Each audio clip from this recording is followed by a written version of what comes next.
자, 여러분 안녕하세요. 오늘의 한자어 402번째 시간, 이 단어에 대해서 알아보겠습니다. 도금부터 볼까요? 이 단어는 우리가 융단이라고 읽습니다. 공예 용어네요. 양털 따위의 털을 표면에 보풀이 일게 짠 두꺼운 모직물 이렇게 되어 있습니다.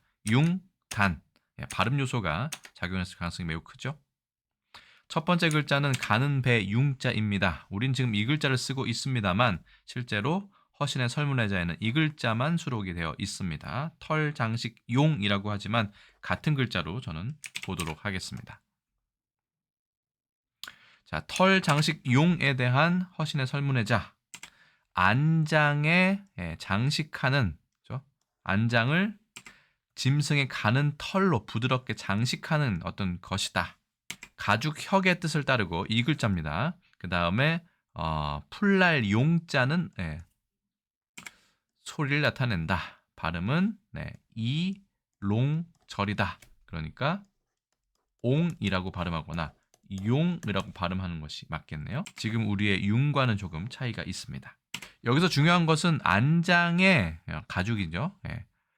장식하는 것 중에 이 솜털 취자거든요. 솜털로 부드럽게 장식한 것이다. 부드럽다는 뜻이 들어갔다는 것이 상당히 중요하죠. 그런데 발음이 비슷한 지금의 가는 배 융자가 나중에 쓰였던 것으로 보입니다.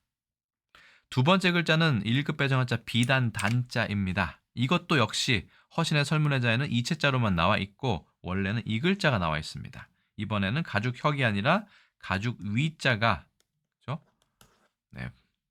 붓으로 지정되어 있을 가능성이 크네요. 자, 비단 단자. 신 뒤꿈치에 붙이는 것이다. 요즘은 말하면 패치 같은 것이네요. 근데 왜 비단이 되었을까요? 비단을 예전에 붙였을 수도 있고요. 헝겊 같은 것을 붙였을 수도 있습니다. 자, 그래서 가죽 위자의 뜻을 따르고 이 층계 단자는 음이다. 이것도 역시 형성자로 보고 있네요. 당연히 비단 단자의 경우는 이체자로 분류가 되고 실사 혹은 가는 실멱이 뜻을 따른다라고 되어 있습니다. 하나는 가죽으로 신발에 덧댄 것이라면 하나는 실, 그러니까 비단 아니면 천으로 헝겊 같은 것으로 뒤꿈치를 덧대는 것이죠. 뒤꿈치가 가장 많이 해지니까 그걸 견고하게 강화하는 그런 역할을 한 어떤 천 혹은 가죽인 것 같습니다. 이 글자는 원래 밟다 할 때, 밟다 할 때 리자인데 여기서는 신발의 뜻으로 나타납니다. 실제로 비단 단자를 보시면 비단이란 뜻 외에 신 뒤축에 붙인 헝겊이라는 뜻도 가지고 있습니다. 글자를 한번 정리를 해볼까요? 첫 번째 글자, 두 번째 글자 모두 다 1급 배정 한자이고 부수는 다 실사로 되어 있습니다. 지금 우리가 쓰는 건 이 두 글자이죠. 일단 먼저 써보겠습니다. 하나, 둘, 셋, 넷, 다섯, 여섯, 일곱, 여덟, 아홉, 열, 열하나, 열둘, 12획이고요. 비단 단자 하나, 둘, 셋, 넷, 다섯, 여섯, 일곱, 여덟, 아홉, 열, 열하나, 열둘. 죄송합니다. 하나, 둘, 셋, 넷, 다섯, 여섯, 일곱, 여덟, 아홉, 열, 열하나, 열둘, 열셋, 열넷, 열다섯, 15획입니다. 여기 있는 병장기 융자 그리고 여기에 있는 층계 단자가 발음으로 작용한다는 것은 뭐 어렵지 않게 알 수 있습니다. 다만 이것이 만약에 의미도 가지고 있다면 어떤 의미가 될까요? 이것은 병장기 융임과 동시에 서쪽 오랑캐의 뜻도 나타냅니다. 그러니까 중국 기준으로 해서 이 카펫이라는 것이 서쪽에서 들어온 직물이 아닌가 하는 어떤 추정도 가능한 것이죠. 비단 단자의 경우에는 이게 끈다, 비단을 한 필, 두 필 이렇게 끊어서 가지 않습니까? 재단하다, 끈다의 뜻도 혹시 가지고 있지 않는가 싶기도 하고요. 그렇게 보면 이 두 글자는 형성이면서도 회의자로 볼 수도 있겠습니다. 여러분들의 생각은 어떠십니까? 자, 국어사전 보면 융이라고 따로 있습니다. 그렇죠? 면사를 사용하여 평직 또는 능직으로 짠 후 보풀이 일게 한 직물이다. 촉감이 부드럽다. 안경을 닦을 때 아니면 군대에서 총기를 손질할 때 예전에 구두에 광을 낼 때 이런 융을 썼던 것으로 기억하는데 요즘엔 잘 안 쓰이죠, 말이. 일본어는 미로도라고 얘기하는데 포르투갈의 어원이고요. 그다음 베르베토 그러니까 벨벳을 이야기하는 것 같습니다. 우리나라 말로는 융도 있지만 우단이란 말도 있습니다. 거죽에 곱고 짧은 털이 촘촘하게 돋게 짠 비단이다. 벨벳과 우단은 서로 통한다라고 우리나라 사전에 되어 있습니다. 융이 있고요. 네, 융털이란 말도 있죠. 동물과 식물에, 그렇죠? 이렇게 보통 이렇게 올라와 있는 이런 가는 털을 융털이라고 얘기합니다. 저는 3번의 의미를 생물 시간에서 배운 적이 있네요. 소장에서. 자, 융단이란 표현. 네. 이렇게 생긴 게 다 융단의 이미지로 네, 국립국어원에서 내세우고 있습니다. 우리가 알고 있는 카펫이지만 겉에가 좀 부드러움이 느껴지시는지 모르겠습니다. 이렇게 뭔가 돌기처럼, 기모처럼 이렇게 올라와서 부드럽게 만들어져 있는 천을 융단이라고 얘기한다.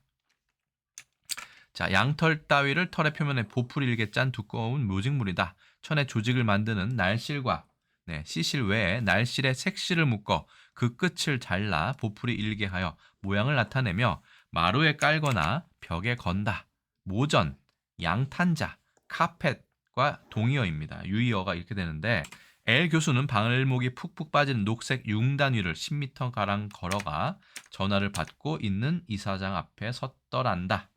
재밌는 건 다음에 제가 설명을 다시 한번 드릴 예정입니다만 양탄자의 탄자가 우리 순우리말로 되어 있습니다. 근데 탄자를 찾아보면 중국어 담자에서 왔다.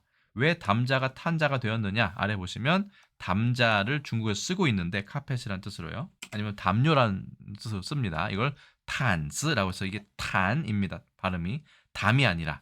그래서 양탄즈. 그래서 양탄자가 왔다라고 하는 것이 국어사전에 정설로 되어 있습니다. 자, 융단 폭격이란 말 들어보셨습니까? 여러 또는 많은 수의 폭격기가 일정한 지역을 대상으로 철저하게 폭격하는 일이다.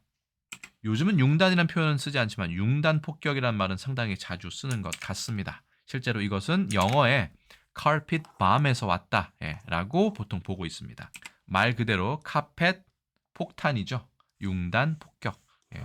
융단, 카펫을 깔듯이 넓은 지역을 빈틈없이 띄엄띄엄 하지 않고 빈틈없이 세밀하게 폭격하는 것을 융단 폭격, 영어로는 carpet bomb, carpet bombing에서 왔다.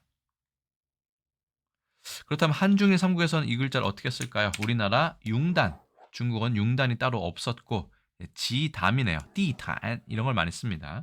일본에서 융은 쓰는데 담자를 담자를 쓰기도 하지만 보통 중국에서 얘기한 담요 담자를 씁니다. 그래서 주당이라고 해서 이 담자를 가장 많이 쓰고요. 그렇다고 이걸 쓰지 않는 것은 아닙니다. 영어로는 carpet 혹은 rug 정도를 우리가 많이 쓰고 있습니다. 특히 요즘에는 이 rug라고 해서 이 rug를 상당히 자주 쓰고 있는 경향을 보이고 있습니다. 조선왕조실록에는 융단이라는 표현이 없었습니다. 전융만 하나 있었고요. 일제강점기에는 융단이라는 표현이 보입니다. 그리고 광복 이후에 융단이라는 표현이 또 보이죠. 융단이란 말 글 자체는 중국어 사전에 없는데 일본어 사전에는 이 융단이 있는 것으로 보아 혹시 이 글자가 일본어 일제강점기 때 우리나라에 강제로 들어온 어휘는 아닌가 하는 생각도 들었습니다. 참고로 중국에서는 융담이 아니고 융담은 있습니다. 롱탄 해서 일본어에서도 이렇게 쓰고 주당이라고 읽죠. 어쨌든 비단 단자를 쓰는 것은 거의 우리나라 뿐이다. 물론 일본도 살짝 사용하고 있지만요. 그래서 오늘의 한자어 402번째 시간에는요. 가는 배 융, 비단 단자가 결합한 융단 그리고 융단 폭격에 대해서 알아보았습니다. 오늘 컨텐츠는 어떻게 보셨는지 궁금합니다. 댓글로 여러분 의견 달아주시고요. 저는 또 다음에 다른 컨텐츠에서 다시 인사드리겠습니다. 여러분 안녕히 계세요.